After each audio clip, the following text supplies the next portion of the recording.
So, I've entitled this lecture The Conservative Turn because this is a time period, as you can see, essentially the 20 years following the 1960s lecture. This is a time period where you see a dramatic change, a shift in how people in the country and really around the world start to respond to these movements that have been taking place, especially across the United States, and why they're doing so. And I want to talk about how it starts, who's leading the way, and the long term impacts of it. The best place to start is with neoliberalism. So I have it all listed here for you because I'm not going to spend a whole lot of time on it, but I do want you to be aware of what neoliberalism is. So neoliberalism is a global phenomenon that actually emerges after World War II. You see it first implemented in West Germany. It is not, so I just want you to make you to know and understand that this is not just an American idea. It is something that is born out of capitalism and born out of this idea that there has to be a structural response to this sort of governmental role of providing a social safety net, right? So when we talk about what happens after World War II, it is really the opposite of what Franklin Roosevelt had been promoting in his New Deal government, right? This is a political philosophy and it is a public policy. As a political philosophy, they are defining freedom in a way that is very different from what Franklin Roosevelt said. So remember, when he talks about economic freedom, he says that economic freedom is economic security. And economic security means that no matter what happens, even if there is an economic downturn or a depression, that you don't have to worry about your economic standing, that you don't have to take drastic measures like burying your money in the backyard. You don't have to question the financial institutions of the United States. You don't have to worry about whether or not your family will be protected or provided for, because the systems itself will remain structurally intact, and because of that, your family will remain supported, and collectively the nation will get through it, right?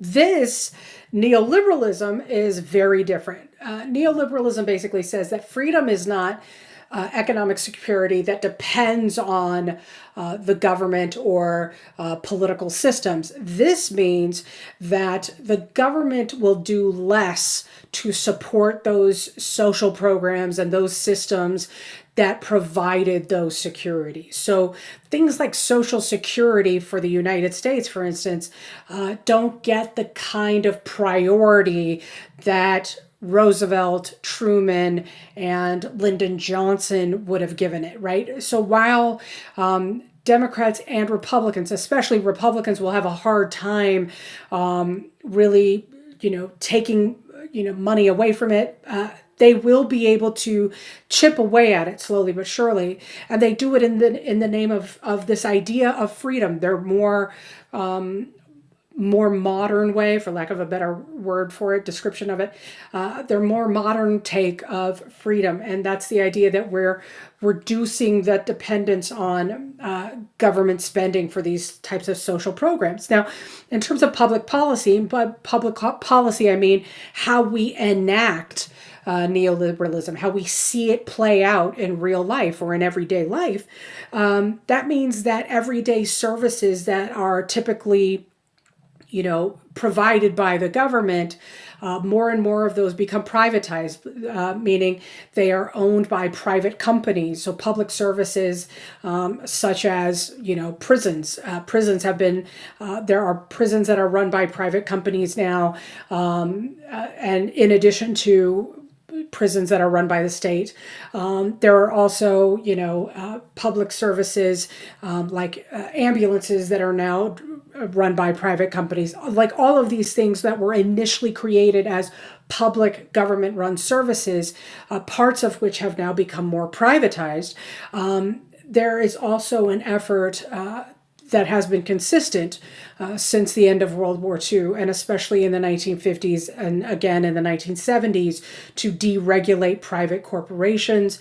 And you'll see it more and more in the 70s and 80s, where private corporations have less and less loopholes to jump through in order to make money and reach their target audiences. And that's all because of this idea that in order to support a larger capitalist system, companies should have more free reign, right? That they should be able to do what they want, and whoever can compete with them, great. And if you can't compete, well, that's the system that we live in. And then finally, of course, it refers back to that philosophy, and that is you actually reduce government spending on public works. And so for the next two lectures, we're going to see all of those things at work. And you'll notice that there is going to be a lot of that coming from Republicans, yes, but there is going to be some aspect of this that comes from Democrats too. So this is not just something that is affiliated with just one party. It really is driven by a capitalist ideology, right? So you'll notice on the right there this sort of chart that explains the justification for what starts to happen as a result of neoliberalism, because what ends up happening, of course, is working class people and even middle class people tend to be left with the bill and the tax burden of what ends up happening here. So we'll talk about that as we get into the 70s and 80s. But first and foremost, I would like to introduce you to the guy that we left off with in the 1960s, and that is Richard Nixon. So I want to talk a little bit about Richard Nixon because I first talked about him when we talked about the Eisenhower administration. That Richard Nixon was Eisenhower's vice president, and he's got a long political career behind him. He was once a congressman from California, then he becomes a senator. Richard Nixon, of course, like a lot of politicians, he's got lofty ambitions. He wants to be the president of the United States one day. So he runs for president in 1960 and falls short, right? He loses to John F. Kennedy.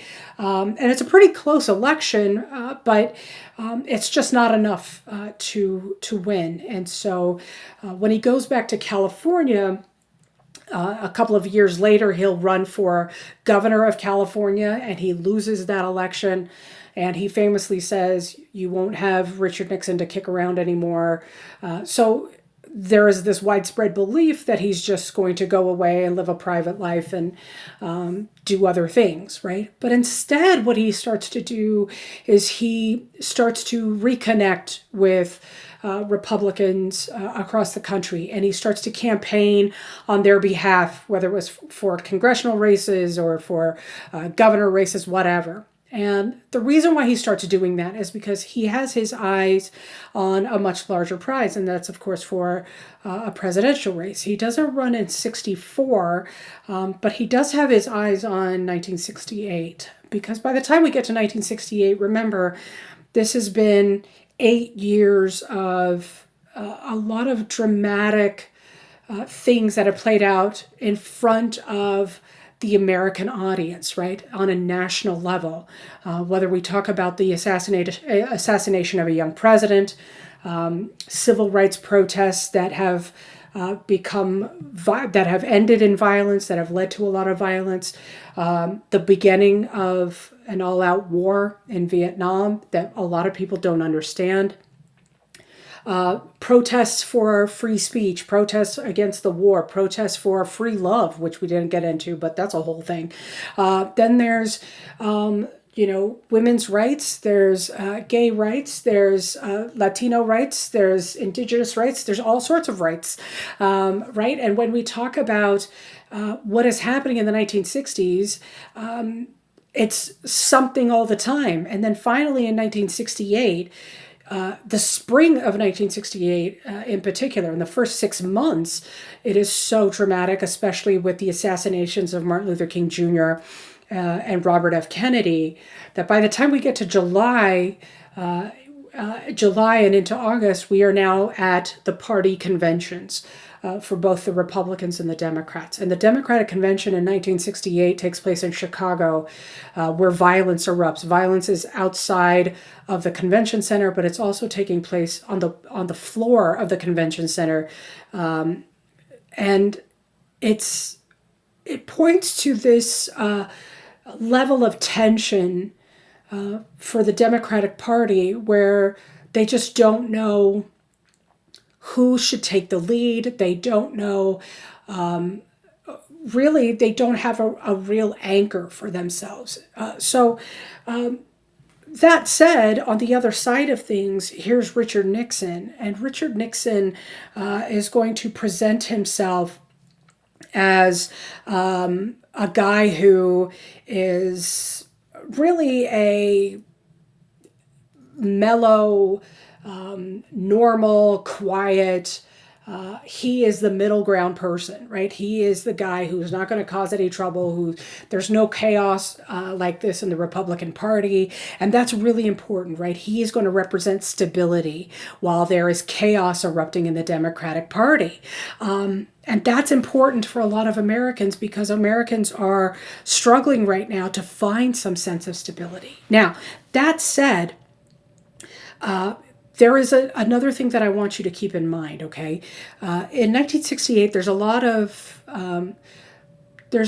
of mess happening behind the scenes. So the Democrats will nominate the vice president of the United States, who is Hubert Humphrey. And Hubert Humphrey is actually doing relatively well for a guy who's, just getting into the game a few months late.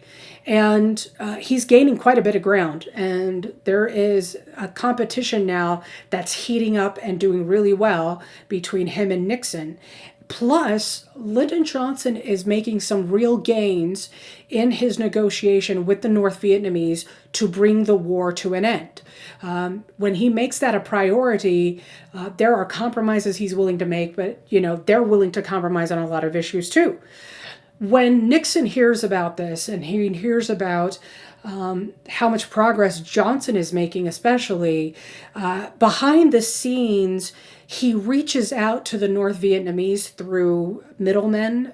There are a couple of people in particular that he uses to reach out to the North Vietnamese, and he says to them, don't make any agreements with Lyndon Johnson. I can actually give you a better deal to end the war. And so the North Vietnamese abruptly end the conversations, abruptly end the peace talks, and walk away. And so Johnson doesn't get to end the war as he set his goals for.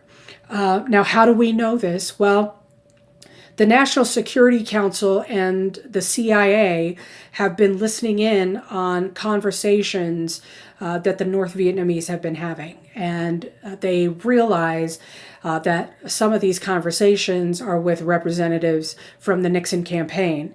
And when they realize this, of course, their reports are to the President of the United States, because this is a national security issue.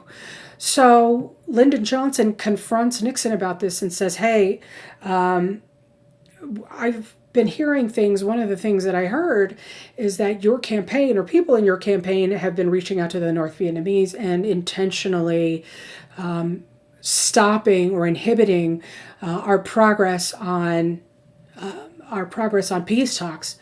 And of course, Nixon immediately denies it and says, these conversations didn't take place, and if they did, I didn't authorize it. But of course, Johnson knows the truth, and there's really nothing that Johnson can say, because even if he publicly were to talk about it, who's going to believe Johnson? So the North Vietnamese walk away from the negotiating table, and Lyndon Johnson's legacy is ruined by this, right? But Nixon is able to, in the meantime, present himself as a guy who represents what he calls the silent majority. And here's what I need you to understand. So when he calls himself, or when any politician presents himself as the guy who is the voice for the silent majority, what you need to understand is the silent majority does not exist because the majority is never silent. And a group of people who are silent will never be the majority. So that's that on that. What he's really talking about are white middle class Americans, many of whom were World War II veterans who just don't understand what's going on, right? Who don't understand why their children are rebelling against the lives that they work so hard to create for their kids. They don't understand why civil rights activists are protesting as hard or as loud as they are. Now, to be fair, Nixon is going to do some things on behalf of civil rights activists, and he also reaches out to Martin Luther King Jr. So there are things that Nixon will do, but for the most part on the outside, Nixon's going to present himself as a guy who will do whatever he can to win the presidency, right? And in terms of what he is like as president, Nixon represents a different kind of Republican, right? Nixon is a lot more middle ground than Republicans are ready for. Republicans in Congress and in the Senate are a little bit disappointed by Richard Nixon because he's not the conservative Republican that they wanted him to be or expected him to be. Let me explain. So when it comes to domestic policy, things that are representative of what the Americans want in their daily lives, or his agenda for the American people, he does a lot of things where he is, sort of carrying on what Lyndon Johnson does. Now, Lyndon Johnson, for example, establishes something called the Office of Economic Opportunity. The Office of Economic Opportunity is essentially an office that was designed to reach out to create support for families in need. Whether it was job support or economic support of some kind. But what he does instead is he signs off on congressional programs. And keep in mind, Congress at this time is under Democratic control. So Congress will pass different legislative proposals that helped with food stamps, that expanded Social Security, that promoted environmental projects, and he signs off on those. In fact, Richard Nixon is the president who establishes the Environmental Protection Agency, and a lot of that is because he's from California, and California, especially in the 60s and going into the 1970s, California deals with a major smog issue, and so he knows that there needs to be more regulations to make sure that car companies are doing better when it comes to how cars are polluting the air, and the same thing goes for industries. So he is responsible for establishing the Environmental Protection Agency. And all of that is very much against the trend of what Republicans are thinking and campaigning on in the 60s and going into the 70s. He's actually going to be responsible for establishing something called the Family Assistance Plan. The Family Assistance Plan is a replacement for a program that Franklin Roosevelt created. Franklin Roosevelt created something called the Aid to Families with Dependent Children. And essentially, this was a program designed to help Black Americans, and of course, immediately came under fire. It was considered too radical for Republicans, not enough for Democrats, that sort of thing. But Nixon says, okay, well, let's start with a family assistance plan where we are targeting all working class Americans that will include Black Americans and provide some economic support for them where we're making sure that they have a certain amount of income coming in, and we are making sure that they have the support for access to jobs and support for their children.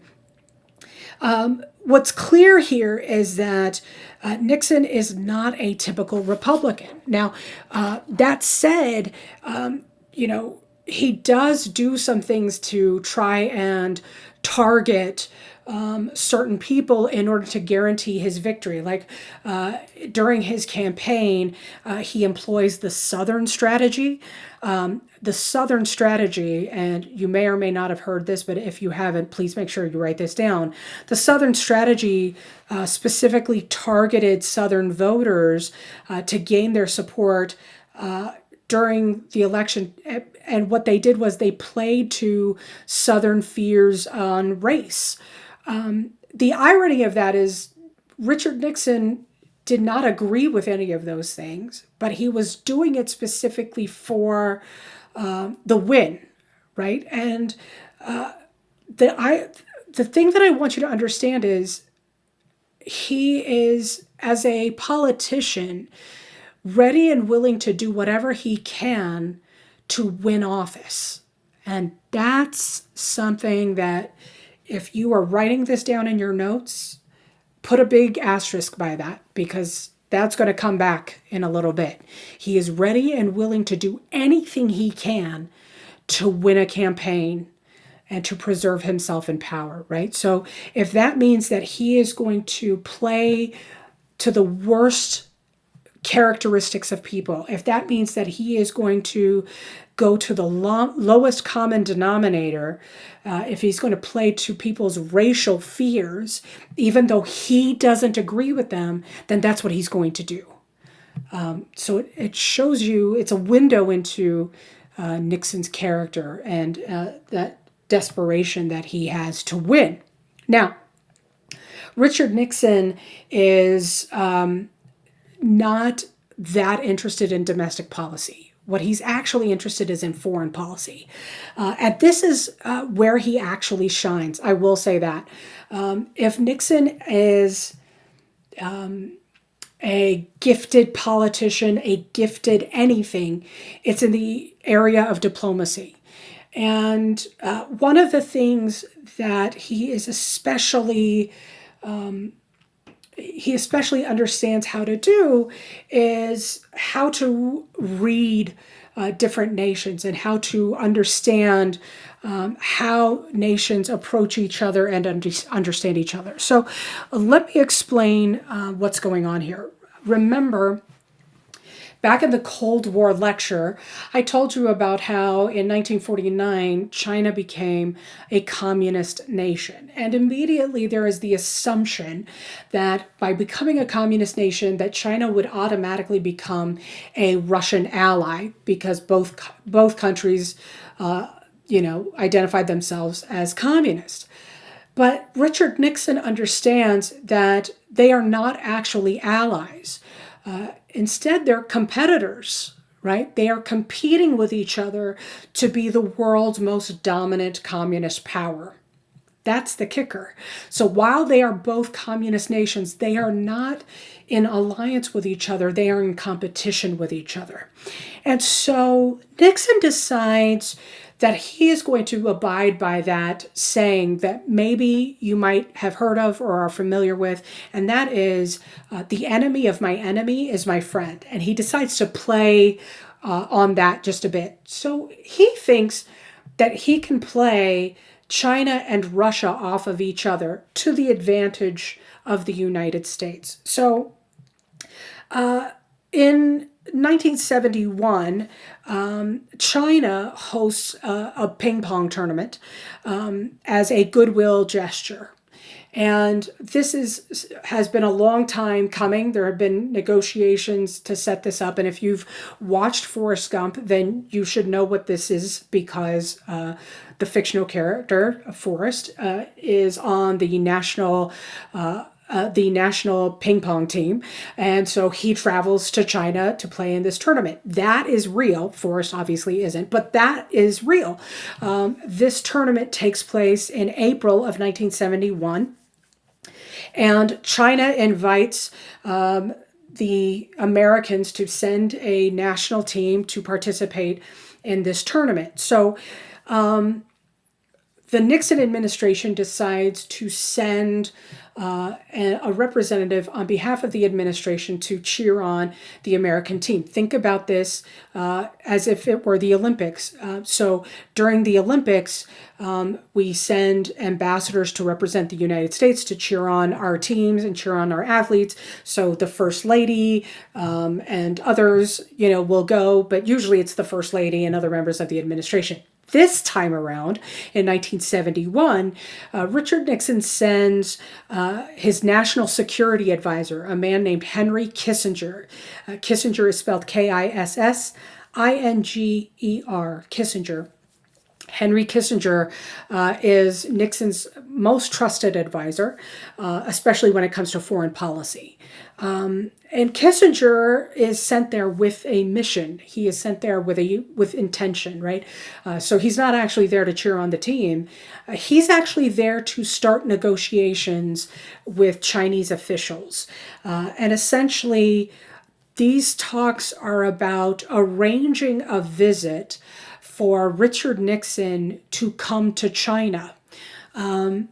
These talks are heavily detailed because they're going to talk about everything from when this trip would happen, how long the trip would last, but also what would be included on the trip, who Nixon would meet, what would be discussed in these meetings. So it's heavily detailed. Everything is planned out. And it's an incredibly fruitful series of meetings that Kissinger has here. It starts the conversation and it continues on for a few months, even after this tournament is over. And this is why these meetings and even this tournament is nicknamed ping pong diplomacy, because while the world is watching what is known as a ping pong tournament, behind the scenes, there are diplomatic negotiations taking place. What happens as a result is while the tournament takes place in April of 1971, 10 months later, Richard Nixon and his wife, Pat, Richard Nixon becomes the first American president to visit China. And it is a huge historic moment when Richard Nixon and Pat come out from the plane. They are greeted with a red carpet, and there's a band playing Hail to the Chief. So they are welcomed with open arms. And not only that, but a part of the negotiations was to also include members of the American media, which is a huge get because in China, you don't have an extensive amount of media outside of the state media. And so for the American media to be there with cameras and not just still cameras, but video cameras to be able to send this back to the American people is a huge deal, right? So Pat Nixon is taken to different schools. She goes to, as she gets to see pandas, which is amazing for her. Both of them go to the Great Wall of China. And it's a massive win for the Nixon administration. As you can see there in the top photograph, Nixon is able to meet with the Chinese leader, Chairman Mao. So it's a massive, diplomatic win for Nixon in that he gets to establish a friendly relationship with China. And just so you know, this is how how the Americans get a deal with China to have them send pandas to the National Zoo in Washington, D.C. This is where it begins. So it's a huge deal, right? But this is not Nixon's goal. This is not Nixon's goal, and that's what I want you to understand. It's a huge deal. It's a huge victory for him. So even if he were to stop right here, it would be great. He could campaign on this. It's so big. However, the real goal for him is to get to Moscow. he wants Moscow to pay attention. He wants the Russians to look at what's happening in China and start to ask questions, right? So when we talk about these negotiations with China, what you need to know is most of these conversations are essentially economic agreements, right? Like including the pandas, by the way. But there are other economic agreements that are presented, and so as these images are going out to the rest of the world, what ends up happening is it also gets the attention of the man that you see seated here talking to Richard Nixon. This is the Soviet premier in 1972. His name is Leonid Brezhnev. You spell his last name Brezhnev. Brez as in zebra, Hnev. V as in victory. Brezhnev is the Soviet premier, and here's the translator, by the way. So the two of them are talking here, but I want to talk about how it leads to this. So when we talk about Russia's response to Nixon's trip to China, Brezhnev immediately wants to know what these conversations were about. Is there a military alliance here? Have they formed some sort of huge conglomerate in which they invade Russia and take over? Like, there's all sorts of paranoia involved here, right? So, because these are his two enemies at work here. So, what happens instead is the Soviet government reaches out to the Nixon administration and says, hey, we hear that you're going to go to China in February, and we don't know what that's about, but if you're willing to go out to China, maybe you'd be willing to make a trip to Moscow. And Nixon says, hey, sure, I'd be willing. Of course he's willing. That's the goal. Nixon really, really wants to go to Moscow. And so in May of 1972, so just a few months later, after his trip to China, he makes this trip to Russia and begins a series of conversations between the Nixon administration and the Brezhnev group, the leadership. And what is established is a sort of status in the relationship between the Soviet Union and the United States that is referred to as détente. Détente means cooperation. And what I want you to understand about détente is this. The Cold War is still going on, right? Because Americans still don't like communism. The Russians still don't trust the Americans. The Russians still are suspicious of capitalism and that sort of thing. However, both leaders recognize that there could be some benefits in creating a relationship between the two nations. That we don't have to necessarily establish an alliance. We don't necessarily have to be besties. We don't have to be, Great Britain and the United States. We can just agree to be partners in certain areas. So, for example, one of the negotiation deals that comes out of this is a massive economic agreement. So, to his credit, Richard Nixon recognizes that Russia is in dire straits economically, to the point where there are bread lines. People are starving across the country. Here's the thing. While they claim to be communists, they really don't know how communism works. Every Soviet premier dating back to Vladimir Lenin, the first guy to lead the Russians as a communist country, he really has no idea how communism works. Not a clue. And so because of that, the economy is in shambles. People wait hours upon hours for a small loaf of bread to feed their entire families. It's a struggle. It's a real struggle. And it's not like the ground is always producing things because their winters are harsh, and money is constantly mismanaged. So things don't go as well as they could because the leadership is really sort of in over their heads. And so Nixon is aware of all this, but Nixon doesn't point this out. In other words, Nixon doesn't shame them for their poverty. Instead, what he says is, look, the farmers in the United States, they need a new market to sell their grain to. They'd like to be able to open up new opportunities to sell their grain.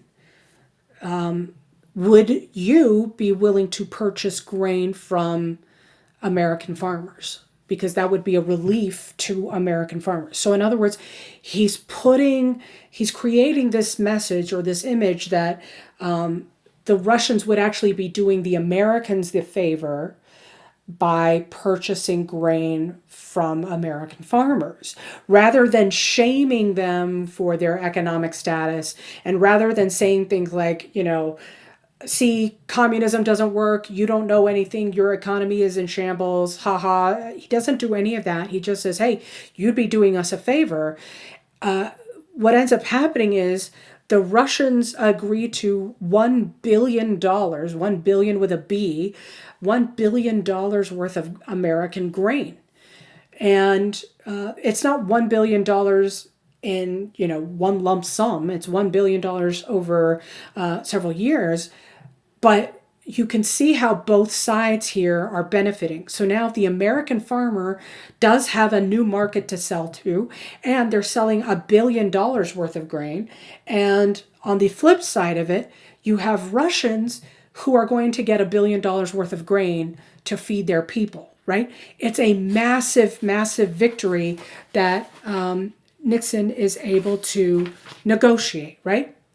But that is not his end goal either. That's the kicker. This is a part of it. This is a step towards it, right?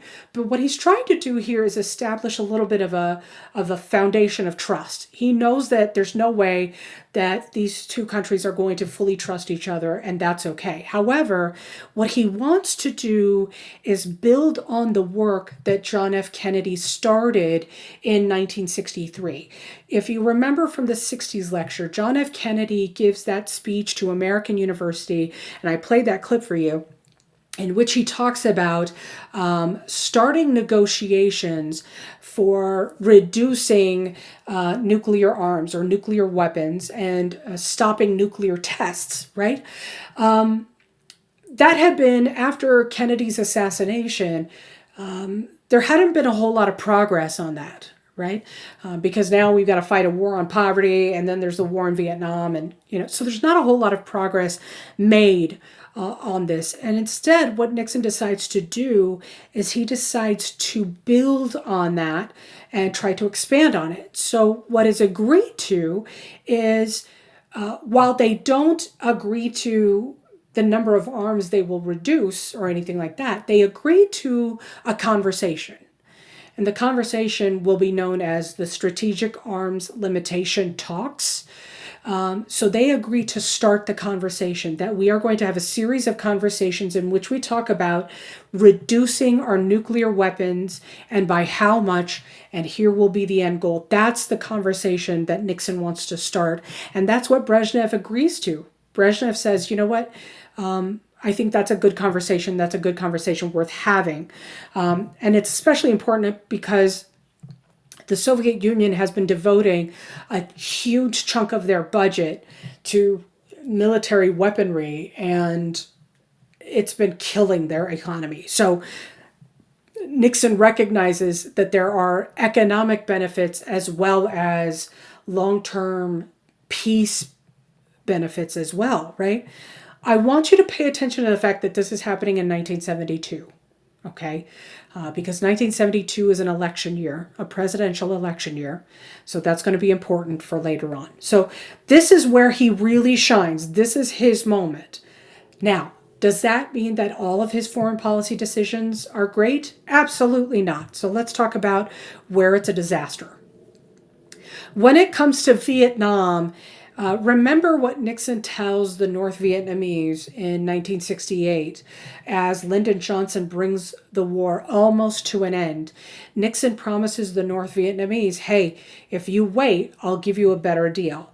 That's actually not what happens. Instead, what he does is he authorizes the expansion of the war. So the war doesn't actually end, the war gets bigger. The war then expands to include the neighboring countries of Laos and Cambodia. Laos is spelled Laos, and Cambodia. So now we're fighting a war that includes these neighboring countries. It becomes so much bigger, so much more deadly, so much more violent. And these protests, these anti-war protests, are only getting bigger and louder, right? Because Nixon promised one thing and he's doing another, right? So he's just continuing this legacy of a Vietnam War that is not ending.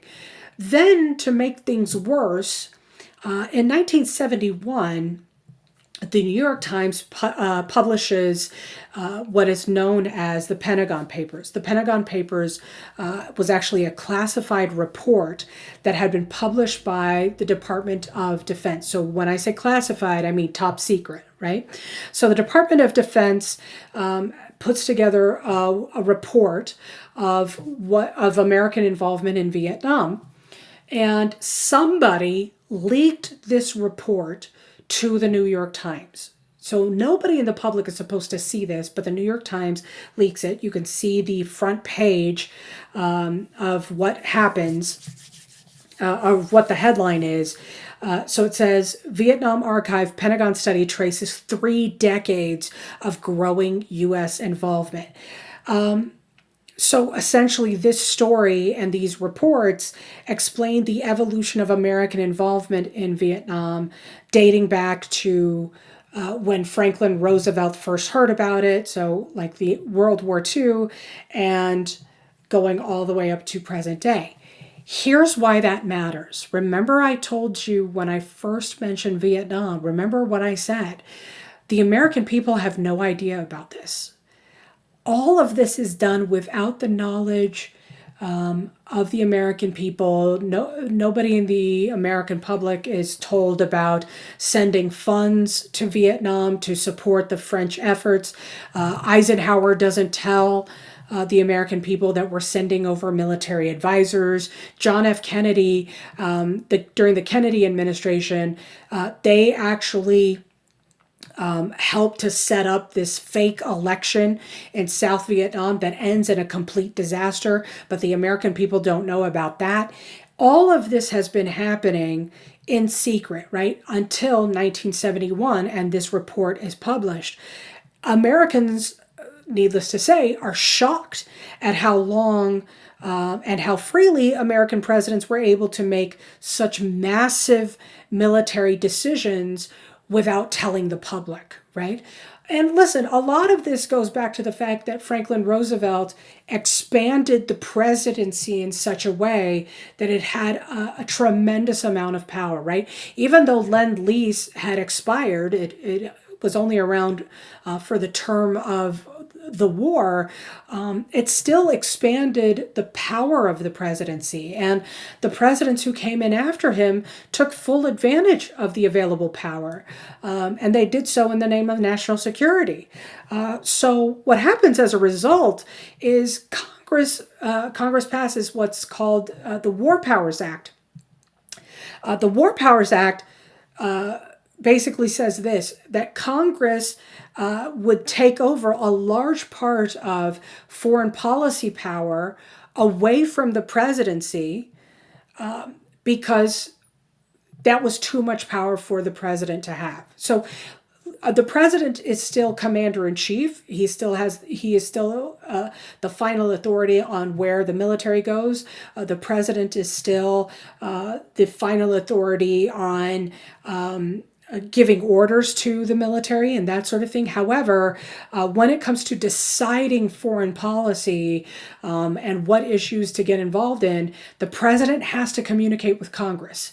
The president cannot act on their own, right? They have to be able to communicate with Congress first.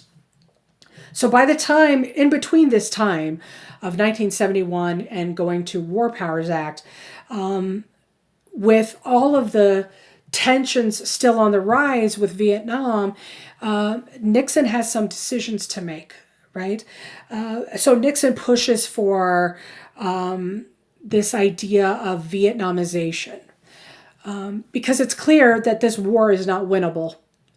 Granted, this is a war that's been going on since 1964 officially. As far as the public knew, it had been going on since 1964. And so Nixon says, okay, we're going to have to just create a transition of Vietnamization. Vietnamization is essentially transferring the control of the war to the Vietnamese, having South Vietnam take control of fighting, take control of strategy. It's disastrous. It is complete chaos. None of it works. And of course, it ends with this idea that, the Americans abandoned South Vietnam, and Vietnam is sort of left to recover as a result of, all of the sort of disastrous after effects of this war. So when we also talk about the end of the war, there is quite a bit of drama with that as well before I get into re-election. It's tied to re-election, but I'll explain how. If you look at the bottom newspaper headline, the front page there, again, the New York Times, but you'll notice it is a headline that talks about Henry Kissinger. Kissinger asserts that peace is at hand. Saigon says it will agree to a ceasefire. So while this process of Vietnamization is going on, Henry Kissinger, because he's the national security advisor and Nixon's trusted advisor, Kissinger, in the summer and fall of 1972, goes into negotiations to end the war. Right? And he's doing this, of course, with Nixon's permission. Nixon is sending him in to negotiate the end of the war. That's what I want you to remember. So in the summer of 1972, Kissinger goes with Nixon's blessings. Nixon sends him over there to end the war. The problem, though, is Kissinger's making a lot of progress. He's doing relatively well in these conversations. And as a result, he's getting a lot of public attention and positive attention at that. Like, for example, this headline that you see here. And the man speaking at the microphone, that's Kissinger, right? So his face is showing up in newspapers and in the news every evening, and people are really responding well to Kissinger. They're praising him and saying, oh, thank God he's going to bring an end to this war. And Nixon is incredibly paranoid. Keep in mind, this is the summer of 1972. In February of 1972, this man had just made a trip to China. In May of 1972, he had just negotiated a massive deal for American farmers and scored a huge peace agreement with Russia. And America is not what America is now. The attention span is much longer. The memories are much better. And so Americans have all of that in mind. Americans know what Nixon has done, what Nixon has accomplished. Yet and still, Nixon, being a paranoid man and someone who is filled with self-doubt, who needs to have complete control over everything at all times, who will use any and every strategy to guarantee his victory, he tanks the negotiations. He basically says, you know what? I don't like how these peace agreements look, so I'm going to bring them to an end. I don't think this is going to the benefit of the Americans, so we need to end it. So he brings it to an end just before the election. And Nixon wins the election in a massive, massive victory. He wins literally every state in the country except for Massachusetts, I believe. There may have been another state, but I think it was just Massachusetts. So it's a huge, huge victory, right? And this is the thing, like, what's weird about this whole situation is going into the summer of 1972, when these peace talks begin, when he is competing against what will be the Democratic nominee, which is George McGovern, Nixon's polling really well. People are choosing Nixon way above the Democratic nominee. There's really no competition between him and the Democratic nominee, right? And Kissinger's doing really well too. And so people are going to tie Kissinger's success to Nixon. Nixon would have gotten the credit for ending the war, and instead he tanks it, right? Because he's afraid that Kissinger would get the credit instead. So he wins the election, and they restart the negotiations to end the war.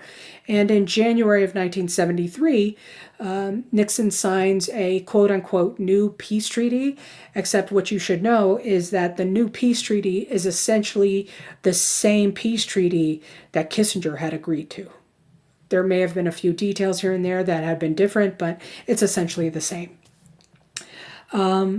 This points to Nixon as a person a little bit, and why he is the way he is. So Richard Nixon, as president of the United States, kept a quote-unquote enemies list. And on this enemies list were people who he believed to be too critical of him or too unfriendly to him. So there were reporters on this list, politicians, celebrities, other like world political leaders. If there were people who testified in Congress that said something critical of him, they would be on this list. And this is a guy who needs everybody to love him all the time. But if they didn't love him, they would be put on this list. Okay. And with this enemies list, he tries to, show, or he tries to create a motivation for himself almost to show them how good, how successful, how powerful he is. In addition to all of that, this enemies list, he also kept a tape recorder in his office, in the Oval Office, that recorded every single conversation. So the enemies list and a tape recorder in the Oval Office, just keep those in mind, because both of these things would be the key to his downfall, right? Both of them are sort of indicative of the kind of paranoia he has in his own abilities, right? This guy is clearly someone who is gifted at diplomacy, and he understands the needs of the people in the present day. So he's a pretty popular guy, but because of his desperation to win, and because of his desperation to throw it in other people's faces that he can win, he's, again, willing to do anything and everything to get there, right? So every president, in order to run for re-election, will establish what's known as CREEP. CREEP stands for Committee to Re-elect the President. Every president has this, okay? Every president in the modern era will establish a CREEP. It's just an unfortunate nickname, but it's an unfortunate, that's just how it goes, right? So, although in this case it's fitting. So CREEP is essentially this committee of people for Nixon who were not just committed to re-electing Nixon. These were also people who were especially loyal to Nixon and loyal to his vision for America, who were super pro-America, anti-communist, anti-democrat, that sort of thing, right? These are very, very intense individuals. Among this group of people, and there are, a couple dozen of them, there were 5 people of CREEP who were at that time officially former members. So they resigned their position from the committee, who had broken into the headquarters of the Democratic National Committee. Now, the Democratic National Committee's offices were located in a hotel in Washington, D.C., named the Watergate. The Watergate still exists, by the way. So these five guys break into the offices there in the Watergate Hotel like a bunch of idiots. And I say all this because they are sent there with the mission of stealing financial information, campaign information about the DNC. Nixon wants to know, how much money do they have? What kind of candidates are they putting up? And this is before the DNC had decided on who their nominee was going to be. So, who are they looking at? Who are they deciding on? And they, of course, do this burglary. They break in at night.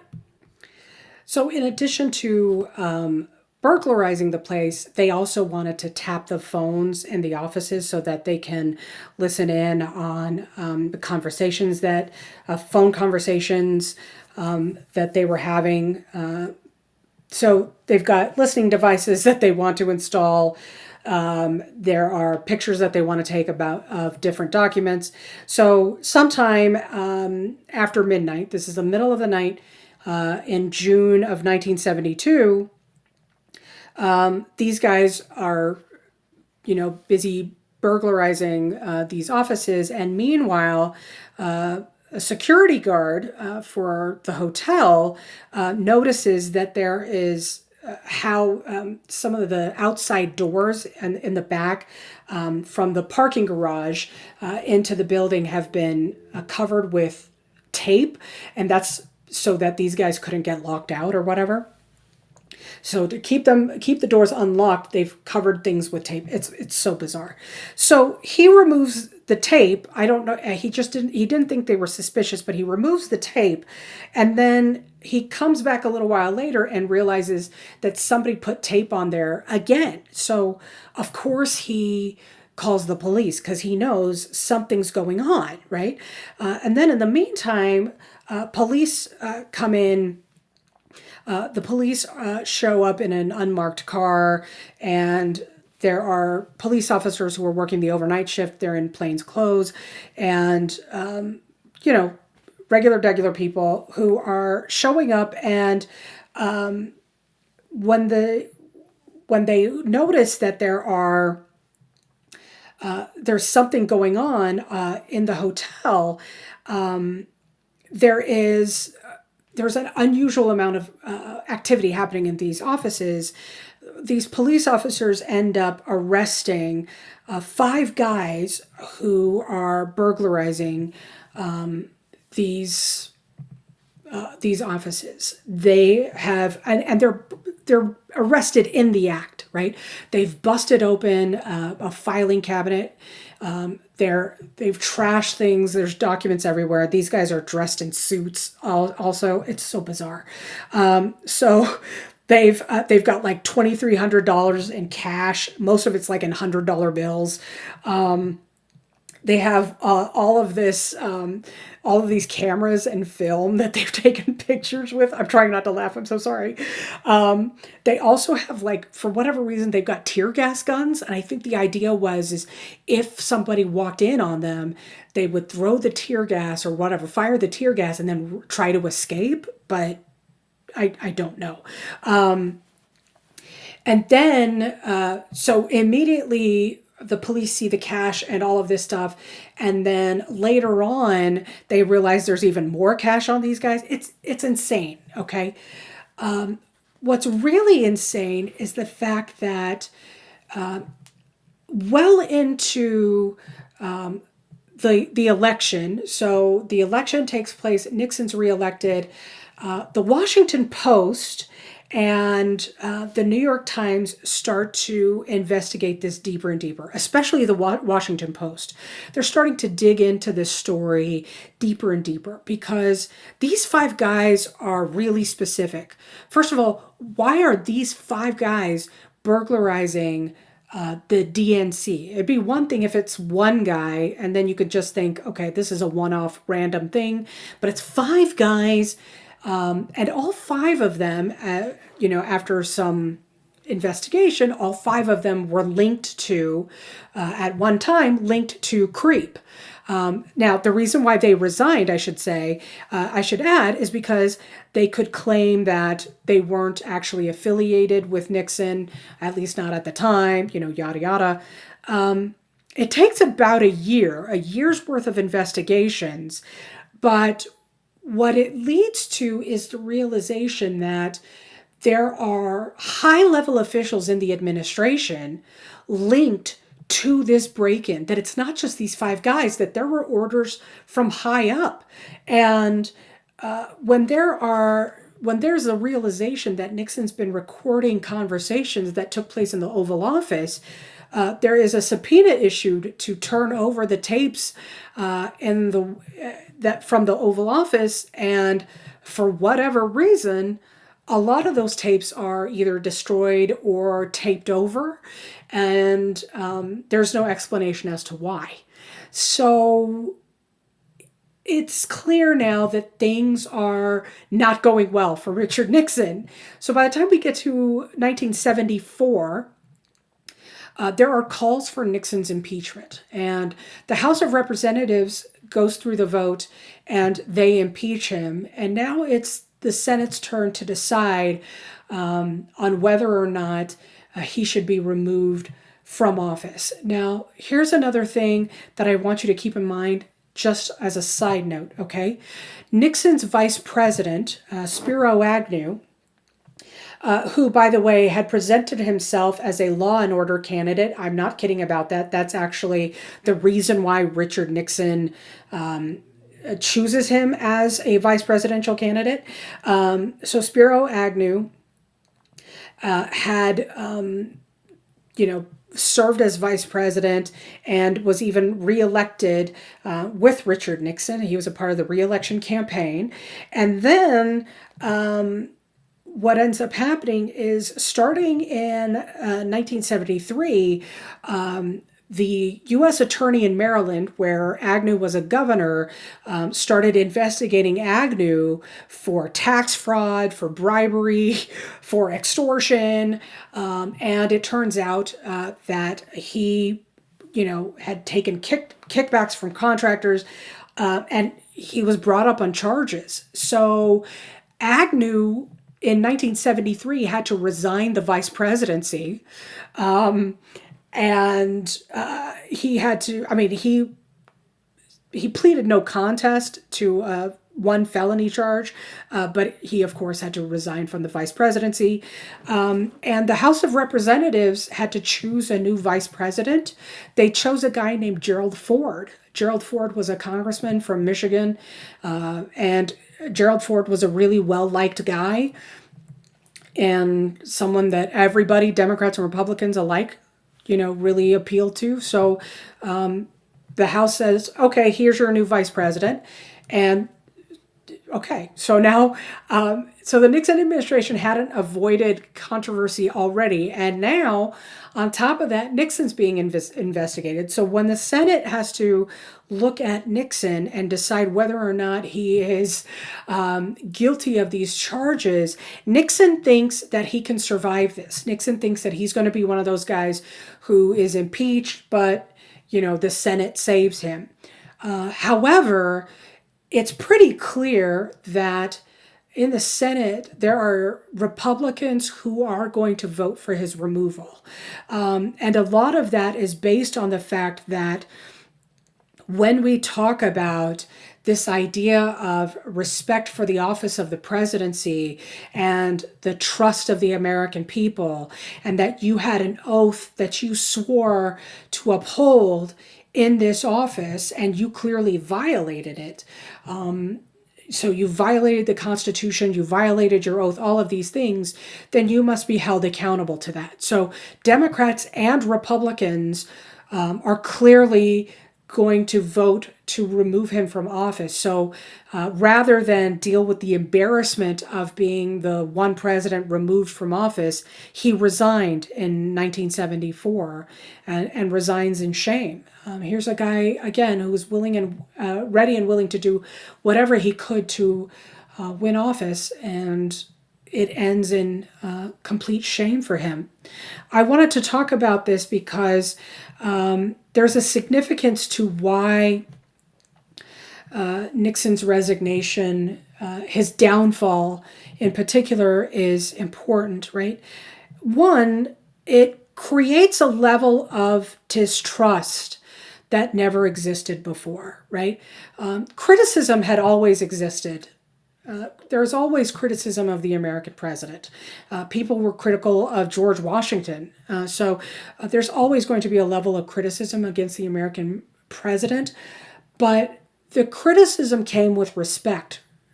The criticism came with respect for the individual and respect for the office. Nixon's controversy really destroys that. This distrust is unprecedented. And that leads to the second point. This distrust creates a permanent change in the relationship between the president and the American people, right? There is now a level of skepticism that the American people have towards the presidency, right? That did not exist before, especially when you consider what existed and what was established under Franklin Roosevelt. When you look at Roosevelt going into Truman and even Eisenhower, there's a certain level of a trust and respect that there had been for that office and for the individual in particular. Now, Johnson's going to challenge that a bit, but by the end, he tries to regain it and almost does, and then Nixon completely destroys it. It gives the Republican Party a moment of pause because, yes, Gerald Ford takes over as president of the United States, but Gerald Ford almost immediately guarantees that he will never be elected as president because within the first month of him serving as president, he issues a presidential pardon for Richard Nixon, which the American people find unforgivable. So when he tries to run for president on his own terms, he does not win. And so Gerald Ford, just as a side note, Gerald Ford is the first man to serve as vice president and president, having never been elected to either office. But this is an important moment for the Republican Party and for anyone who identifies themselves as a political conservative, because now you've got to figure out who is going to be the standard bearer of your party and who's really going to represent your party, because it was supposed to be Richard Nixon and that ended in a disaster. So if it's not Richard Nixon, then who's it going to be? There's a rise of two different groups that start to take over the ideological values of the Republican Party, and that's where we're going to start here. The first group will be the neoconservatives. Neoconservatives are conservative intellectuals. By that I mean these are, college-educated individuals, and by college-educated I don't just mean college-educated. I mean these are people who went to law school, graduate school. They work as lawyers, judges, historians. So those levels of intellectuals. They're going to talk a lot about not only the repurposing of the Republican Party, but also the projection of American society. So conservative intellectuals are basically going to be really critical of the 1960s. And what they say is that The 1960s had produced a decline in moral standards and respect for authority. What they argue is that, when you have all of these marginalized groups, whether we're talking about Black Americans, Native Americans, women, gay people, all of these people who are trying to claim their rights to equality, what they're actually doing is they're challenging American authority, right? And they're also challenging American identity. And they're doing it in a way where they are breaking and pushing back against law and order. They're pushing back against the very values of democracy and capitalism. Now, keep in mind, they have these conservative intellectuals, these neoconservatives, have a very narrow definition of what the American identity is and what the American democracy includes. So this is not to say, I will also add this is not to say that they are anti-civil rights. However, they are very specific on what kind of civil rights they're okay with. When Martin Luther King Jr. was assassinated, and Americans across the country were polled about how they felt about Martin Luther King Jr., he had somewhere roughly around a 30% approval rate among white Americans. He was not well liked. He was not well respected. Of course, if you were to ask that question now, you'll notice that around every Martin Luther King Day, you'll see it every January. Everybody's going to have a picture of Martin Luther King Jr. on their Facebook page, Instagram, whatever social media that they use, with a quote that may or may not be from him, completely out of context, I should also add, and talk about how King was their hero or is their hero and yada yada. That's the thing. Demanding equality is at the expense of law and order or at the expense of the American authority is where neoconservatives have a real problem. If you're breaking the law in order to achieve equality, whether it's being through sit-ins or protests, then that's a problem. That's their issue. And that's something that they are going to really, that's the message that they push for. That sort of thing challenges the stability of American society. In the meantime, the other group that sort of rises up to form the other side of the Republican Party is the religious right. Now, I first introduced you to this group when we talked about the 1950s and the golden age of American history, right? The so-called golden age. When I told you that you had more religious leaders and more religious Americans who are identifying themselves with the anti-communist movement, or tying Christianity in particular, American Christianity, I should say, American Christianity with the anti-communist movement. What starts to happen in the 1970s in particular is that the religious right is not only tying itself to the anti-communist movement, it's tying itself to this American identity movement. And they have a very specific definition of what it means to be an American Christian. And let me explain. So after Gerald Ford, there is Jimmy Carter. When Jimmy Carter runs for president and wins the American presidency, Jimmy Carter is a Democrat from Georgia. And he is the first American president to describe himself as a born-again Christian. He was a member of the Southern Baptist Convention, but he's also identified as a Democrat. The religious right have and want nothing to do with Jimmy Carter. Despite the fact that he is a self-professed born-again Christian, despite the fact that he had once been a member of the Southern Baptist Convention, none of that matters because he's not their kind of Christian. That's what I want you to understand. He is not their kind of Christian, and he doesn't fit their definition of what it means to be an American Christian, okay? So in the religious right world, These are going to be people who adhere to a specific set of religious and political principles, which is why Jimmy Carter doesn't fit into their specific box. I want you to think about how we talked about modernism and traditionalism in the 1920s, right? Those people also had a very specific idea of what American Christians were supposed to be like, right? In the 1920s, it was about regular church attendance, that God was, a very angry guy who sat on the throne and would strike you down with lightning, that kind of guy. This is only slightly different from that, okay? Just slightly. This particular movement is going to be led by evangelical Christians. So these are going to be people who believe very strongly in the gospel, preach this very loudly and openly, but are that do not always necessarily include Catholics. There are some who do, some who believe that Catholics are Christians, even though, yes, they are Christians. There are some who will not include Catholics in the Christian conversation, some who, go back and forth.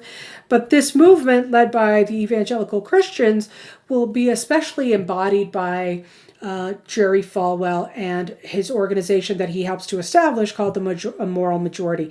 Jerry Falwell, by the way, is pictured right here in this top photograph. This rally where he's at in this picture is a part of a nationwide tour that he takes across the country. He's in Miami in this particular picture, at the stadium. And you'll notice that every sign here says, "I love America." So you'll notice that one of the things that he fully embraces, and it's not just him, and it's not just the moral majority, it's all of the religious right, is that they are tying this Christian identity, as you can see by the flag that's pictured here, this American identity and their pride for America, with the I Love America, with people who are openly praying and people who are openly identifying with their Christian faith. Back in the 1950s, one of the things that, I have to tell you is in the 1950s, they create this narrative about America being founded upon Christian principles, that the founding fathers were Christians, and this was set up as a part of religious freedom, and that religious freedom was for Christianity. And that is actually a part of a large anti-communist movement, right? That's to help sort of push back against communism in general, where in reality,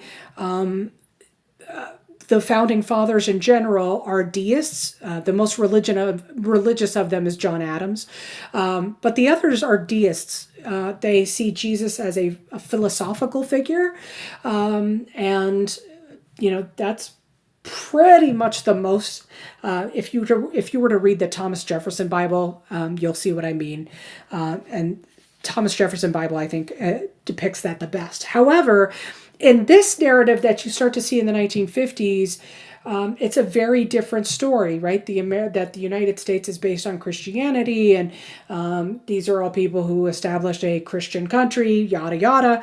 And so by the time we get to the 1970s and the early 1980s and the religious right here, what they start to argue is that the 1960s had destroyed America, right? That, what had started to happen is that, the good old days, specifically the 1950s, because that's when you're going to get this argument that there had been the golden era of the United States, that the 1960s essentially destroyed that. And the reason why it had been destroyed is because of these social movements that were trying to, again, challenge American identity and authority.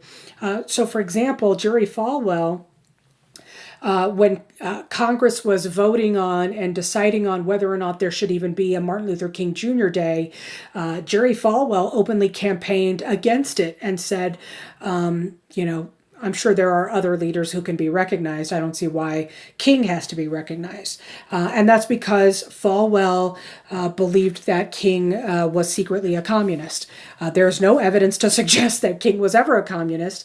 But the fact that in the 1950s, and you'll remember this, in the 1950s, civil rights activists and the civil rights movement had been heavily tied to the communist movement, that's a part of this thinking. So I'm saying all of this because I want you to keep in mind that a lot of this is rooted in that 1950s era, and they're trying to bring that back and in some ways modernize it. So that leads me to this issue, and that's going to be the issue of the Equal Rights Amendment. So the Equal Rights Amendment was written by Alice Paul back in 1923. So this thing is not brand new. It was written by Alice Paul and first introduced to Congress in 1923. It had bipartisan support, so Democrats and Republicans had supported it. It was one of those issues that kept running into walls, right? Because it's an amendment. And so if it's an amendment, it's got to not only pass Congress, but it also has to get ratified by the states. So it's a long drawn out process.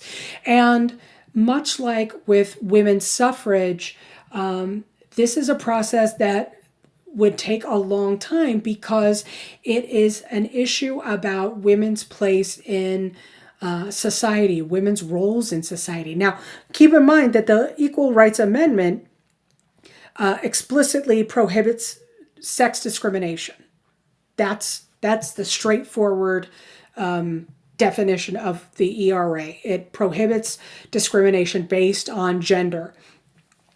And I mean, that's it. But when we talk about women's roles in a patriarchal society, and especially in the American nation, in the American public discourse, there's always a wall to run into, right?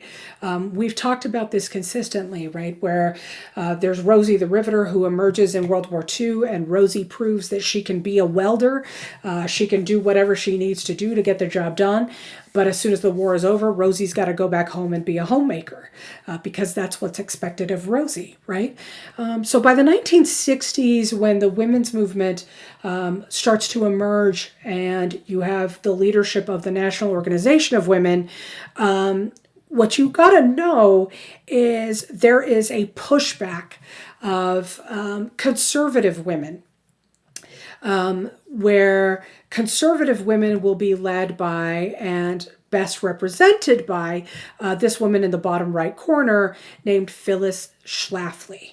Phyllis Schlafly is someone who best embodies both neoconservatives and the religious right. One of the things that I want you to remember is that neoconservatives are not all members of the religious right, and the religious right is not, they're not all with the neoconservatives. These are two separate groups.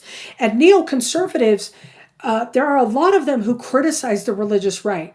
They do not think that religion should play a role in political public policy, and the religious right tends to be critical of neoconservatives and say things that the conservative intellectuals are not thinking nearly enough about issues that the religious right will describe as family values. But Phyllis Schlafly is both. She is both of these things. She is actually a trained lawyer. She went to law school and works as a lawyer. She ran for Congress a couple of times and lost. But she is super politically active and knows how to organize different campaigns. She's run a campaign for a successful congressional run for somebody else. So this is somebody who knows how to be politically active, how to engage in the law. She knows what the law says, all of that stuff. However, in addition to that, she is the mother of six. And she, so she's a wife and a mom, mother of six, right? And also a professional woman. She argues that women should stay at home to raise their children and to take care of their husbands, right? That a woman's primary responsibility is to be the moral leader of their homes. And the best way that they can be the moral leaders of their homes is by staying at home and by supporting their husbands and by being there to raise their children. Now, nobody calls her out for the irony of the fact that here's this mother of six who is regularly not home. But, it is what it is. This is the thing, though. Phyllis Schlafly is not the first of her kind. When women were campaigning for suffrage, there was an entire movement of anti-suffragists that are entirely women who will do the same thing. They will campaign quite aggressively against the right to vote. Phyllis Schlafly is essentially doing the same thing. She talks about how women were created for these roles and that things like the Equal Rights Amendment challenges the natural role for women and where women belong in American society and where women can best contribute to the stability of American society. The reason why this is important is because Phyllis Schlafly is going to be someone who pushes this idea of family values, and I'm saying that with air quotes around it, right? Family values is going to be this term that gets thrown around a lot in the 1970s and the 1980s, and even present day we hear this a lot too. Family values, that the family is the center of American society, and the family has to remain the stable core of who we are as a country, right? And so family values comes to represent a very specific family. And that family looks a lot like the white middle class family of the 1950s, where it's husband slash dad going to work, it's children going to school, and mom, staying at home and taking care of the household. Those are the family values that we're starting to subscribe to again. And this is going to be especially significant when you start to see a pushback against Roe v. Wade. This is where you start to see a larger concerted effort to fight back against abortion. And this is what's interesting too. So abortion becomes this hot button issue. And I say becomes because there had been, debates about abortion, all sorts of stuff, but you should be mindful that in terms of politics, Republicans and Democrats stay pretty neutral about this because a lot of them will say this is not something that the state needs to get involved in. However, it is something that religious leaders, particularly evangelicals and Roman Catholics, are going to turn into a political issue, specifically based on this idea of family values, right? Originally, this campaign against abortion starts as anti-abortion, but then they rename it the pro-life movement, right?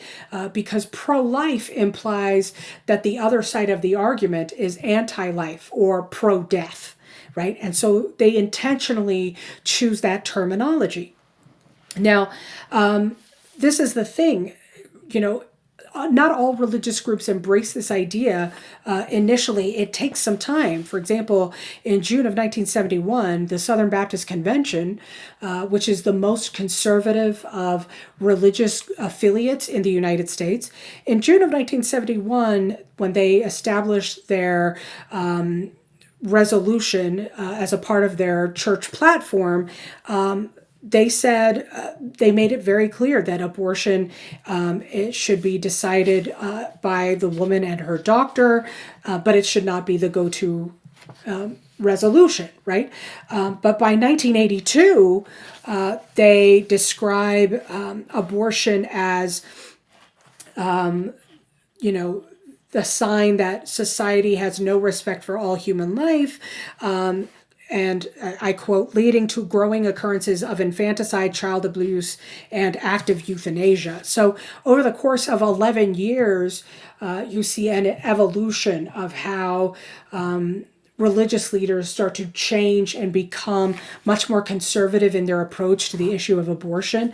I say all this because I want you to understand that these movements in particular are targeting women because a woman's role in society is the easiest argument you can make on the issue of family values and whether or not a society is as stable as it needs to be or as moral as it should be, right? And morality is going to become a regular type of theme in these conversations. And that's especially going to be apparent when the Republicans find their new standard bearer. So that leads me to the guy pictured on the top right, and that's Ronald Reagan.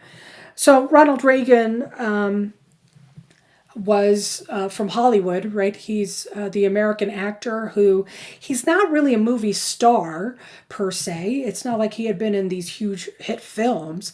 However, he is really well connected in Hollywood. He had been the leader of the Actors Union, the Screen Actors Guild, which is the Actors Union.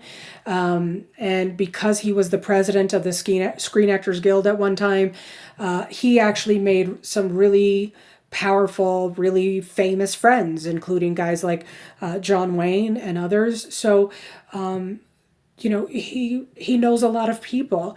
And the other thing that he is able to do, he's able to manage, is he knows how to communicate really well. And because his film career doesn't do as well as he'd like, he actually becomes a spokesperson. He becomes a spokesman for General Electric.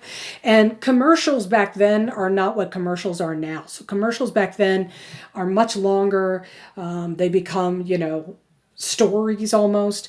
And what happens over the course of his career as a celebrity is he really sort of develops his own rhythm of talking to people and connecting with the camera.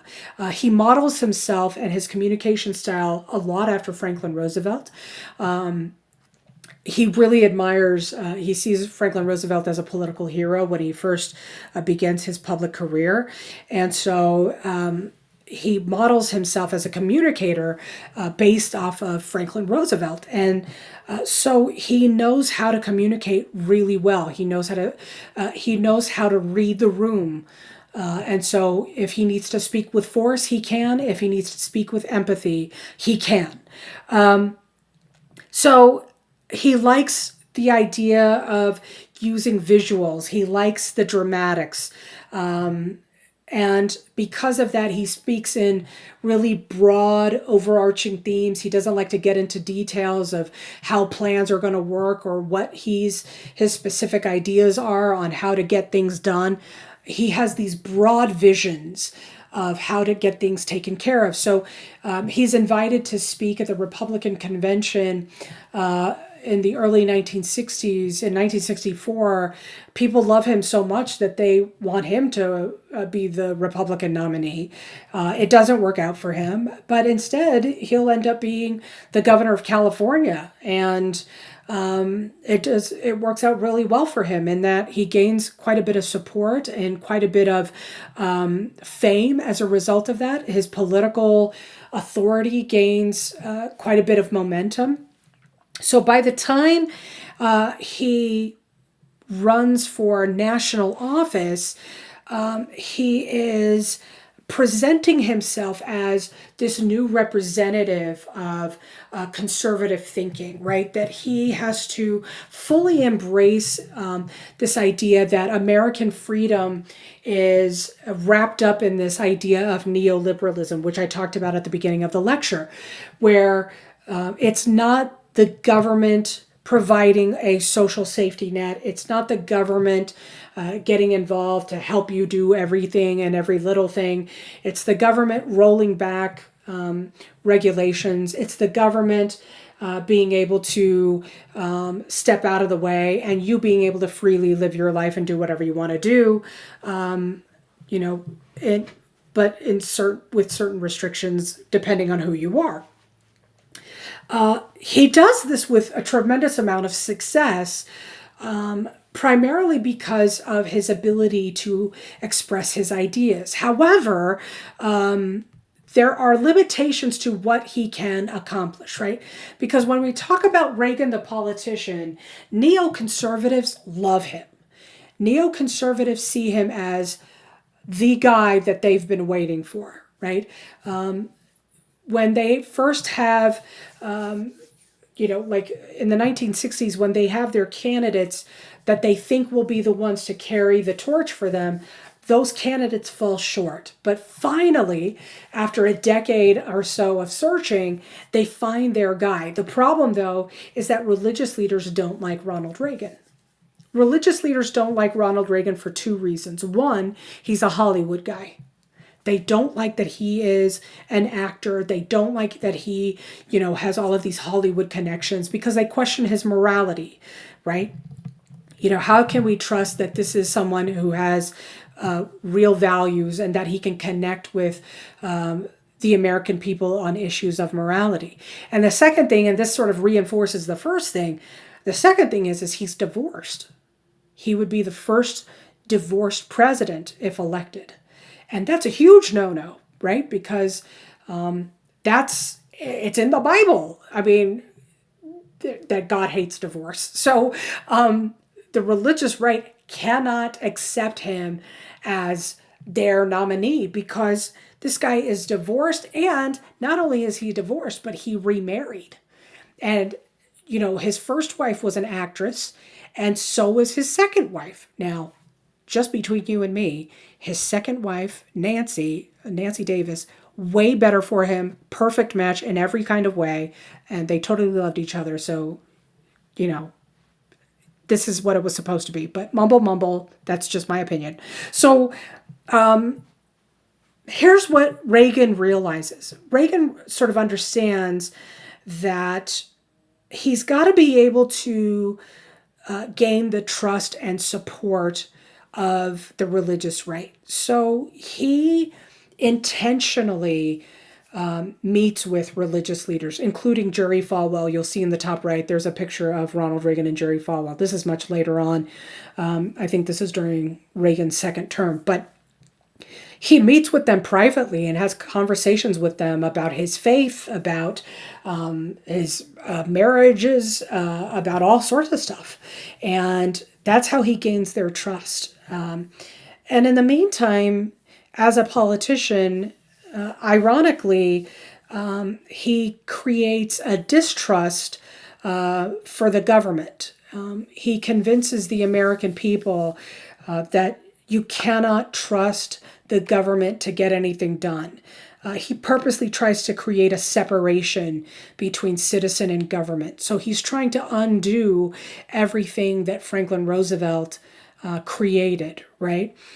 He suggests there's nothing worse than someone from the government saying, quote, "I'm from the government and I'm here to help," right?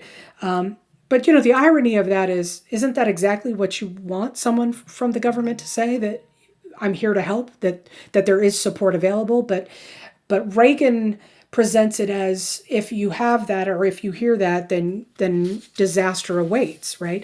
And that's a message that actually works.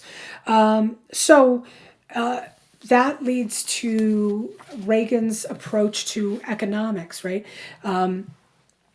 If you are, a part of the top tier brackets in the economy, you are a beneficiary of what's known as Reaganomics or supply side economics. By that, what we mean is people are rewarded with tax cuts, tax breaks. They take advantage of tax loopholes. In 1981, for example, Reagan pushed Congress to reduce the tax rate for the top economic tier from 70%, which was, a relatively high, obviously, high tax rate, to 50%. But what happens as a result is even at 70%, the top tier of that top tier of economic the top tier economic bracket, remained at the very top by millions. By reducing that tax rate, that only actually increased the wealth gap. And then Reagan will push through this process of deregulation. So environmental protections are rolled back, worker safety protections are rolled back. So this is where you start to see neoliberalism really pushed through, right? And here's the thing, the idea of calling it supply side economics is that if you create these benefits for these so-called job creators, right, which is what they were known as during the Gilded Age, these were the people who were money makers, job creators. If you create these benefits for the job creators, then ultimately those will trickle down to benefit workers, to benefit regular Americans, the middle class and working class Americans. Instead, what happens is there is a sharp increase in unemployment, and there is the process that starts in or that continues and actually gets worse, of deindustrialization. And deindustrialization is especially problematic because you have entire industries that are abandoned, right? People stopped creating and producing things. And if people aren't creating and they aren't producing, then there aren't products for people to purchase, right? If any economy is going to work, then you have to have a relationship between a producer, consumer, and investor. But in deindustrialization, which had already been going on since the 70s, we're taking away the producer. Instead, what's going on is there were industries that had been run out of business or they were going overseas. And the other issue here is technology overseas is advancing tremendously. Japan being one of them. Japan was and is leading the world in technology. And so because of that, production starts to increase overseas. In fact, production sometimes goes overseas because workers are cheaper overseas. So you start to see companies go to places like India and Bangladesh and parts of Southeast Asia because workers are paid, indentured servant wages, and they don't, and those factories feel no obligation to employ people here, and in the meantime, people are just watching the stock market and they think, well, if the stock market does really well, then that means the economy is doing great. The problem, though, is even when the stock market does well, that doesn't mean anything for small businesses. Small businesses will still struggle, right? People will still struggle to buy things. And so it's not a real tangible indication of how people are doing economically on a real everyday basis. And you can have even high employment rates, but if people aren't making enough money to survive, then what does it matter that you have a job, right? If people have 2 or 3 jobs and still can't pay their bills, that's a problem, right? So what starts here is there's a growing homelessness problem, and a lot of that is going to be linked to poor schooling because people aren't getting access to the kind of education they need in order to get access to better economic opportunities. And what starts to happen, especially in poor neighborhoods, is there is a larger and greater possibility of being exposed to drugs and gang violence. When you start to see, or what you start to see in the 1980s, and will continue on in the 1990s, which we'll talk about in the next lecture, is this growing war on crime and drugs. Nancy Reagan, the First Lady, is going to start her campaign called Just Say No. Just Say No to Drugs, which is a campaign that she believes is going to help kids resist the temptation of drugs. But what also starts to happen in the same time is Congress will push for or pass more legislation that increases policing in poorer neighborhoods. And the poorer neighborhoods, of course, are occupied by Black and brown communities. These are going to be communities with government housing, communities that are clearly poorer. And because there are higher rates of policing in these areas, there are higher prison rates that will directly affect minority populations, right? So jails will have higher minority populations because you have higher rates of policing in their neighborhoods. But what you don't see is that the drug use rate remains the same. And the reason why is because white kids are also using drugs. They're just not getting busted for it. Drug sellers and drug users are in white neighborhoods, and they're using different kinds of drugs. The kind of cocaine that they use is different. Everything is different, but they're still using drugs. And because you don't have nearly as many police officers in those areas, those kids aren't getting busted for it, and they're not being sent to jail as much. Not the ones in middle-class America, at least. The ones living in poor neighborhoods, that's different, right? And keep this in mind, too. In the 1980s, and you'll see in the 1990s, addiction is not seen as a medical problem. Addiction is seen as a criminal issue. So those people who are selling drugs are arrested, but if you are using drugs, you are arrested because it's a criminal act and not a medical problem. So there is no such thing as rehabilitation.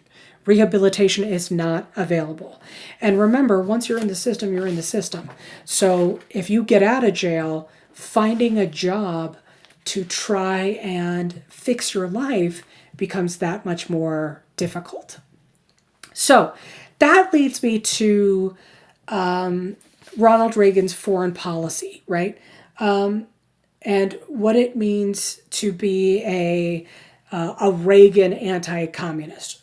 Remember that Reagan represents a different kind of Republican, okay? But he's different in all sorts of ways. So I want to explain how. Reagan is going to describe the Soviet Union as, and I quote, the evil empire. It is inspired by this movie that's come out. You may or may not have heard of the series Star Wars. So when he talks about the evil empire, he fully embraces this idea that the Soviet Union represents this ideology of, or this belief that there is an evil empire out there whose purpose is to destroy all that is good and all that is of moral superiority, right? And so as a result, to combat the evilness of that empire, he introduces what he calls, he introduces a proposal that he calls the Strategic Defense Initiative.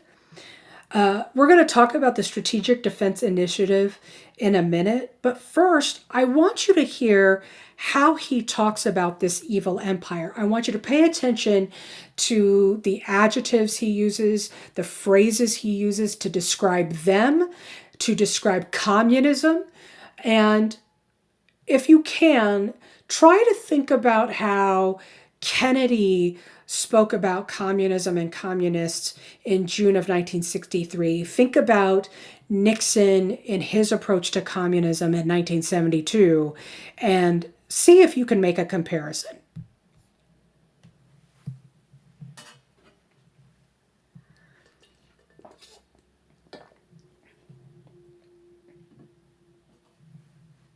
Association of Evangelicals community from coast to coast in our great land deeply appreciates and values his love for the truth of the Bible and his commitment to its great moral values. Ladies and gentlemen, the President of the United States, Ronald Reagan.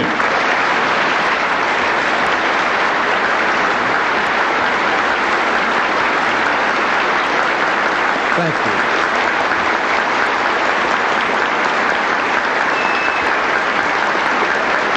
Thank you very much. A number of years ago, I heard a young father, a very prominent young man in the entertainment world, addressing a tremendous gathering in California. It was during the time of the Cold War, and communism and our own way of life were very much on people's minds, and he was speaking to that subject.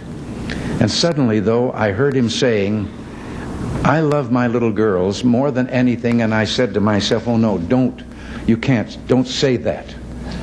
But I had underestimated him.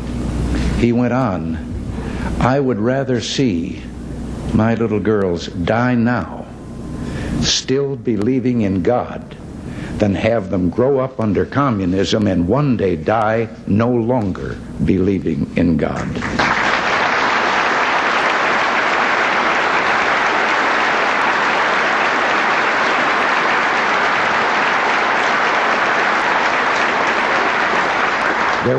There were thousands of young people in that audience.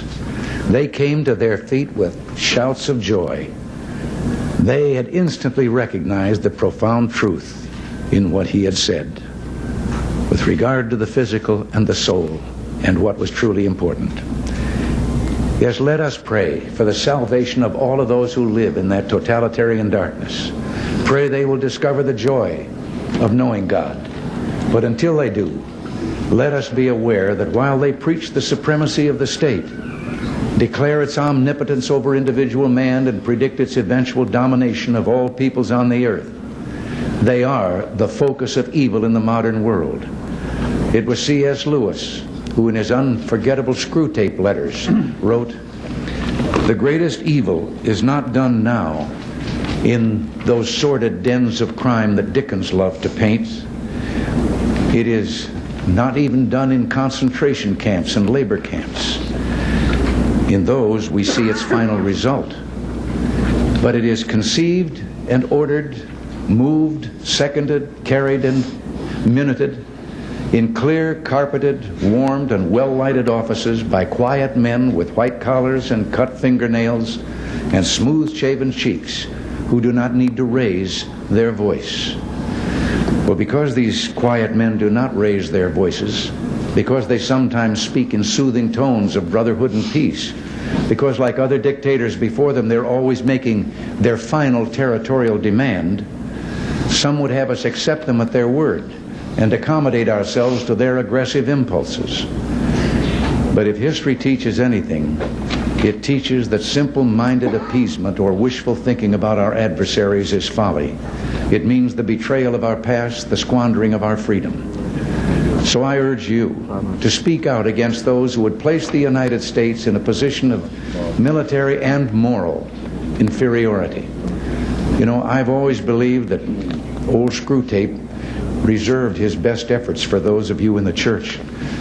So in your discussions of the nuclear freeze proposals, I urge you to beware the temptation of pride, the temptation of blithely declaring yourselves above it all and label both sides equally at fault, to ignore the facts of history and the aggressive impulses of an evil empire, to simply call the arms race a giant misunderstanding, and thereby remove yourself from the struggle between right and wrong and good and evil.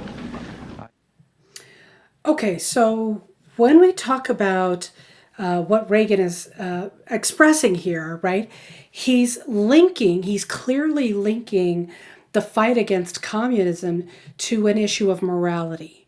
And he is saying, which is why he's using that word evil. Evil is a moral word, right? Good and evil is a battle of morality. It's a battle of values, right? It's not an ideology thing. Now it's a moral thing. It's about who you are and what you value and your character, right? That's what I want you to think about. So all of his words that he's using here, those are intentional. And keep in mind who he's talking to, right? He's speaking to an evangelical crowd. So these are all religious leaders and church attenders. So all of these people are here to listen to this speech. And he's not talking about his faith. He is talking about how their collective faith is all a part of something that isn't necessarily tied to, something strictly about church. It is tied to even fighting against communism, because he says, don't say things like, we don't have the moral high ground, or we are on equal grounds morally, because by doing that, you sound stupid, essentially, right? And clearly he is implying or he says outright, he says it's foolish to try and negotiate or compromise with these people, right? So he's being critical of what Nixon tried to do and what Kennedy was proposing to do, and that is in the reduction of these armaments. And he says, listen, if they come to God, if they see the light, that's great. That's wonderful. But in the meantime, you better believe that we are ready and willing to fight, because we have the moral high ground here, and this is good versus evil in the end, and we are going to fight to the death if that's what it takes, right? So it's with this that he proposes the Strategic Defense Initiative. And the Strategic Defense Initiative is also essentially known as the Star Wars Initiative. That's the nickname that it's given.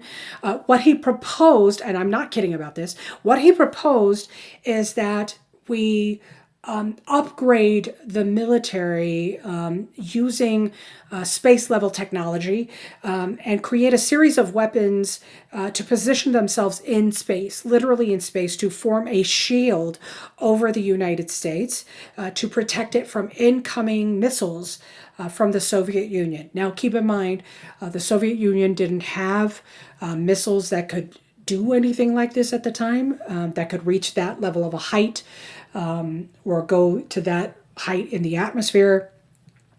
But that's what he wants to do, right? He wants to create this sort of shield of protection. And also, how do you get this shield to go with the United States, travel over the United States as the planet rotates? I don't know. He's an ideas man, not necessarily a plans man. But this is what I really want you to understand about this proposal, more so than anything else.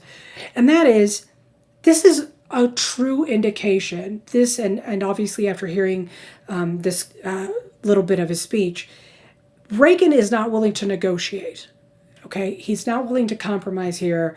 This guy has a very strong belief about communism and communists. He's not going to see the humanity in communists, right? They are who they are. They believe what they believe, and we don't like it, right?